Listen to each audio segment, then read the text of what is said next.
छात्रों नमस्कार। NCERT class 10th maths में आप सभी का स्वागत है। आज हम प्रश्नावली 3 पढ़ेंगे जिसका नाम है दो चर वाले रेखिक समीकरण युग्म। तो इसे समझने से पहले हम दो चर वाले रेखिक समीकरण युग्म के बारे में समझ लेते हैं।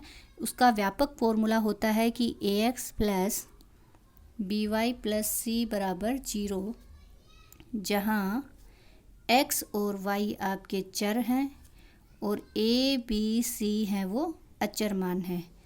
इस तरह से इसका ये एक स्टैंडर्ड फॉर्मूला होता है। इस रूप का हमारे पूरी प्रश्नावली में जो रूप चलेगा दो चरीय रेखिक समीकरण का, वो यही रूप चलना है। दो चर हैं इसमें x और y, और रेखिक समीकरण इसलिए कहा है कि इसकी दोनों की x और y की घात कितनी है अपने पास में, एक एक है। इसके बाद में अब हम क्वेश्चन हल करते हैं। हमें क्वेश्चन आपको दे रखा है कि आफ्ताब अपनी पुत्री से कहता है कि 7 वर्ष पूर्व मैं तुमसे 7 गुनी आयु का था और अब से 3 वर्ष बाद मैं तुमसे केवल 3 गुनी आयु का रह जाऊंगा। यानी कि 7 वर्ष पूर्व और अब से 3 वर्ष बाद में। 7 वर्ष पूर्व मतलब अभी वर्तमान में जैसे जो भी आयु है उसके 7 वर्ष पहले की आयु। जैसे मान लो कि आपकी अभी आप 10th क्लास के स्टूडेंट हैं, आपकी आयु लगभग 15 वर्ष है, तो 7 वर्ष पहले आपकी आयु क्या थी, 15 - 7 यानी कि 8 वर्ष।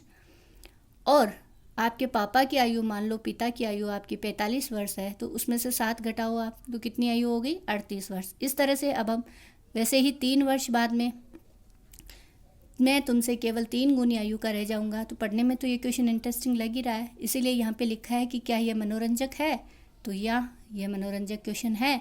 तो इस स्थिति को बीजगणितीय और ग्राफीय रूप में हमें व्यक्त करना है। बीजगणितीय रूप मतलब ये जो मैंने अभी आपको रेखिक समीकरण युग्म बताया, यानी कि ये जो भाषा हमें दे रखी है उसका हमें रेखिक समीकरण युग्म में बदलना है और इसी प्रश्न का हमें ग्राफ भी हल करना है। तो आइए अब हम क्वेश्चन को आगे पढ़ते हैं। तो सबसे पहले हमें इस क्वेश्चन को हल करने के लिए आफ्ताब और उसकी पुत्री की वर्तमान प्रेजेंट में वो किस एज के हैं, किस आयु के हैं, वो लिख लेते हैं।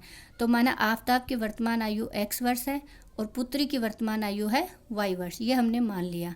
प्रश्न में कहा है 7 वर्ष पूर्व है, तो 7 वर्ष पूर्व आफ्ताब की आयु कितनी हो जाएगी, जो अभी है x है उसमें से 7 घटा दे। जैसे मान लो 45 है, 45 में से 7 घटाए तो x - 7 वर्ष तो अभी वर्तमान की आयु हो गई, और पुत्री की 7 वर्ष पूर्व की आयु हो गई, और 7 वर्ष पूर्व पुत्री की आयु क्या होगी, जो वर्तमान में y है उसमें से 7 घटा देंगे तो y - 7 वर्ष।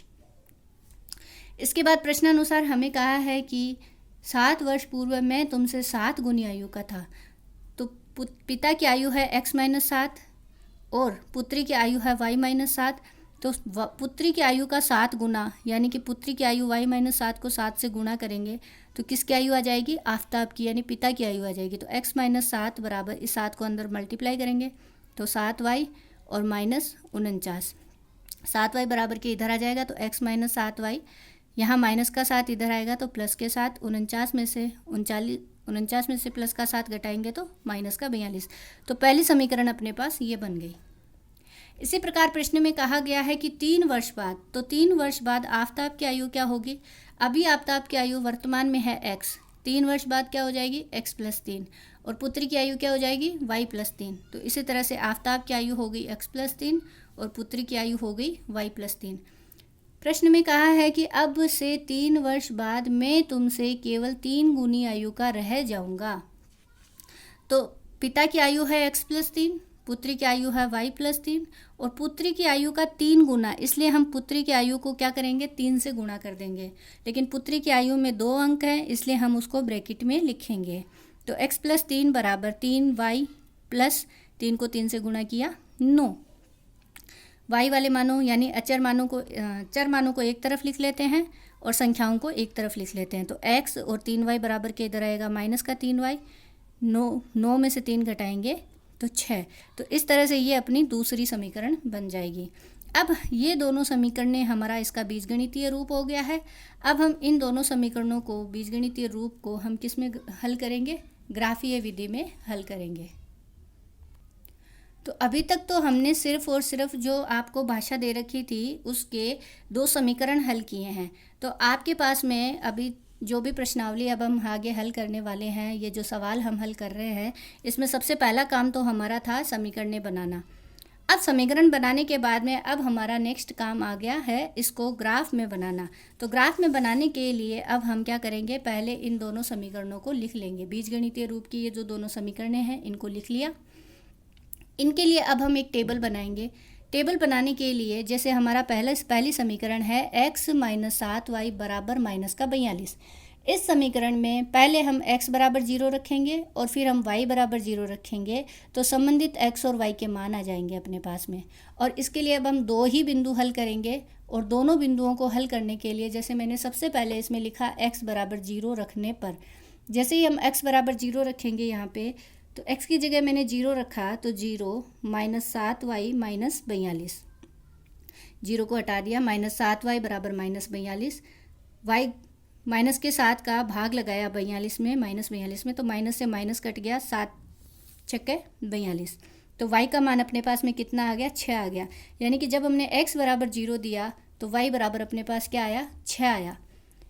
इसी प्रकार से अगला स्टेप अपना रहेगा y बराबर 0 रखना। तो y बराबर 0 रखेंगे तो x माइनस 7 y की जगह 0 बराबर माइनस 42, तो x का मान अपने पास में आ गया माइनस 42। जब हमने y बराबर 0 दिया तो x का मान अपने पास कितना आया, माइनस 42 आया। तो इस तरह से अब हम एक टेबल बना लेंगे यहाँ पे, जहाँ x है y है, x की जगह मैंने अगर 0 रखा तो y का मान कितना आया, 6, y बराबर 0 रखा तो x का मान कितना आया, माइनस 42। इसको अगर हम बिंदुओं के रूप में लिखना चाहें तो 0 6 और 0 माइनस 42 0, ये x और y के मान के रूप में बिंदु लिख लिए।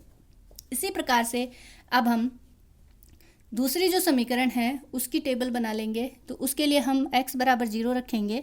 x बराबर 0 रखने पर माइनस 3y बराबर 6, तो y बराबर 3y का इधर भाग लगाएंगे 3 का, तो 3 दूनी 6, तो y का मान आया माइनस 2। यानी x बराबर हमने 0 दिया तो y का मान आया माइनस 2, और y बराबर 0 रखने पर, तो y बराबर 0 रखेंगे तो x माइनस 3 गुणा 0 बराबर 6, तो x बराबर आया 6। तो इस तरह से हमारी टेबल बन जाएगी, जहाँ x बराबर 0 तो y बराबर माइनस 2, y बराबर 0 तो x बराबर 6। ये दो बिंदु अपने पास में हैं जिनको हमें ग्राफ में लगाने हैं। तो इस तरह से अब हम सबसे पहले क्या करेंगे, एक ग्राफ लेंगे। इस ग्राफ में एक्स एक्स और वाई एक्स बनाएंगे, ठीक है। तो अब हम जैसे इस ग्राफ को इस तरह से बना लेते हैं और यहाँ हम बनाएंगे एक्स एक्सिस और वाई एक्सिस। तो सबसे पहले बच्चों आपको एक बहुत बड़ी चीज़ ध्यान में रखनी है कि ये जो हमारा ग्राफ होता है, इस ग्राफ में हमारे पास में जो बड़े खाने हैं, आपको देखने से पता चल रहा होगा कुछ डार्क लाइनें हैं कुछ लाइट है। तो ये जो डार्क लाइनें होती हैं उन्हीं पे हम सबसे पहले बीचों बीच एक रेखा खींचते हैं। तो इस तरह से मैंने यहाँ पे एक रेखा खींची, ठीक है। इसको मैंने इस तरह से लंबा कर लिया क्योंकि हमारे पास एक्स एक्स का जो मान है वो ज़्यादा है, माइनस 42 है, इसलिए मैंने इसको थोड़ा सा लंबा लगा लिया। और इसी तरह से एक ये जो लाइन है इस पे हम क्या करेंगे, वाई एक्स और एक्स एक्स बना देंगे। इस तरह से हमने बना लिया, ठीक है। अब हम यहाँ पे क्या करेंगे,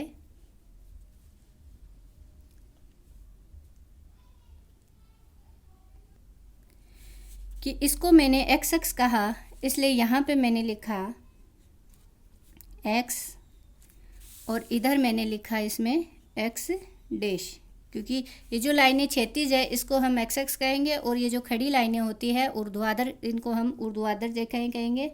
इसको मैंने लिख दिया वाई एक्स। मैंने थोड़ा सा ग्राफ को इस तरह से खड़ा बनाया है और इनका ये जो प्रतिच्छेदन बिंदु है इसे हम कहेंगे मूल बिंदु। इतना लिखने के बाद अब हमारा उधर कोने में एक पॉइंट लिखना है अपने को, वो नाम होगा पैमाना। पैमाने के भी बच्चों एक नंबर होता है, इसको भी बहुत अच्छे से लिखे। और लिखना कोई भी बच्चा जल्दी जल्दी में कोई लिखना ना भूलें कि पैमाना क्या होगा, एक्स अक्ष पर। एक्स अक्ष पर अब हम चेक करते हैं कि हमें कितना मान चाहिए। एक्स अक्ष पर हमें चाहिए यहाँ माइनस 42 चाहिए, यहाँ प्लस का 6 चाहिए, इसलिए अब हम यहाँ लिखेंगे एक्स अक्ष पर एक बड़ा खाना बराबर, अब हम यहाँ पे 5 इकाई मान लेते हैं क्यों? क्योंकि हमें 42 तक पहुंचने के लिए ये बड़े खाने को एक एक एक एक तो गिन नहीं सकते हम, इसलिए 5, 10, 15 इस तरह से टुकड़ों में हम इसको लिखेंगे। इसके बाद में वाई एक्सिस, वाई एक्स पर एक बड़ा खाना बराबर हम मान लेते हैं 1 इकाई। इस तरह से अब हम इसमें पहले पॉइंट्स लगाएंगे। तो पॉइंट्स लगाने के लिए देखो, अब हमारे पास में जो मूल बिंदु है वो एक बड़े खाने पे है, तो इसके जस्ट बाद एक हम बड़ा खाना ले लेंगे और इस पे ऐसे डॉट डॉट लगा देंगे। ठीक है, ये एक्स एक्सिस पे लगा रही हूँ मैं अभी, और इसी तरह से एक्स एक्सिस के 0 के इस साइड भी हम ऐसे डॉट डॉट लगा देंगे, ताकि हमें सीधा नामांकन ही करना रहे। मैंने अभी कहा 5, 5 का अंतराल लेना है, तो 0 के इधर 5 का अंतराल लेंगे तो 5, 10, 15, 20, 25, 30, 35, 40, 45 इस तरह से। और 0 के इधर माइनस वाले मान रहेंगे सारे, तो -5, -10, -15, -20, -25, -30, -35, -40 और -45। सिमिलरली ये तो हमने एक्स एक्स पे लिया है। वाई एक्स पे अब हम खड़ी लाइन लेंगे, तो पहले वही अपन पहले डॉट लगा देते हैं ताकि अपनी गलती ना हो। और उसके बाद में अब हम यहाँ पे नामांकन करेंगे, तो इधर हम लिखेंगे जैसे 1, 2, 3, 4, 5, 6 इस तरह, और इधर -1 आप इधर भी लिख सकते हैं और इधर भी लिख सकते हैं। ठीक है, -1, -2, -3, -4, -5, -6 इस तरह से। अब हम इन बिंदुओं को लगाएंगे जो हमें प्रश्न में ज्ञात हैं। तो जैसे सबसे पहले x 0 है, y 0 है, तो आपको ये थोड़ा ध्यान रखना है कि ये जो y x है अपना, इस पे हमेशा x का मान क्या होता है, 0 रहेगा। यानी x का 0 वाला मान हमें कहाँ लगाना है, y x पे लगाना है। और ये जो x x है उस पे कौन 0 रहता है, y का मान। यानी कि y का मान जितना भी 0 है वो हमें कहाँ लगाना है, x x पे लगाना है। बस इतना सा ध्यान रखेंगे तो हमारा क्वेश्चन एकदम सही रहेगा। ग्राफ में x का मान 0 है और y का मान 6 है। x बराबर 0 कहाँ है अपने पास में, y एक्सिस पे है। और इस समय y का मान कितना है, y का मान है 6 प्लस का 6। y का मान प्लस का 6 कहाँ दिख रहा है, ये रहा, यानी पहला डॉट इधर लगेगा। इसको हम लिख देते हैं, x का मान यहाँ 0 है और y का मान कितना है, 6 है। अगला बिंदु है अपने पास में x का मान -42 है और y का मान 0 है। तो हम सभी जानते हैं y मान 0 कहाँ होगा, y का मान 0 x अक्ष पर होगा। और x का मान कितना है, -42, तो यहाँ 40 है, यहाँ 45 है, तो 40 और 45 के बीच में क्या होगा, 42.5। हमें कितना चाहिए, 42 ही चाहिए। तो 40 और 42 के बीचों बीच एकदम 42.5 है, उससे जस्ट पहले वाला पॉइंट ही हम ले लेते हैं। तो ये वाला बिंदु अपना क्या हो जाएगा, -42 और 0। ये दो बिंदु हमने ज्ञात कर लिए। इन दोनों बिंदुओं को स्केल की सहायता से अब हम क्या करेंगे, दोनों डॉट को मिला देंगे। तो इस तरह से हमारे पास में ये जो दोनों डॉट आए, इनको स्केल की सहायता से यूं मिला देना है। ये हमारी रेखा बन गई पहली। ये रेखा बनने के बाद में इस रेखा के पास यहाँ हमें तीर का निशान लगाते हुए लिखना है कि ये कौन सी रेखा है। ये रेखा है x - 7y = -42। ये ज़रूर लिखें हम, ताकि हमें पता चल जाए कि ये पहली समीकरण का है या दूसरी समीकरण है। इसी प्रकार से हमारा दूसरी समीकरण हमें बनानी है जिसमें x बराबर 0 है और y बराबर कितना है, -2। x बराबर 0 कहाँ मिलेगा हमें, y एक्सिस पे, और y बराबर -2 कहाँ है, y बराबर -2 है यहाँ, ये वाला बिंदु। तो ये वाला बिंदु अपने पास आ गया। अगला बिंदु है x बराबर +6 है और y बराबर कितना है, 0। वही y बराबर 0 हमारा इस समीकरण x अक्ष पे मिलेगा हमें, और x का मान है 0। x का मान 0 कहाँ है, 5 और 10 के बीच में। तो 5 और 10 के बीच में ऑब्वियस है कि 10 और 5 के बीच में 7.5 है, और यहाँ 5 और यहाँ 6 होगा, तो ये इस अगले पॉइंट पे रहेगा, यानी कि ये वाला बिंदु रहेगा। और ये अपने पास कितना आया आंसर, x का मान 6 है और y का मान है 0।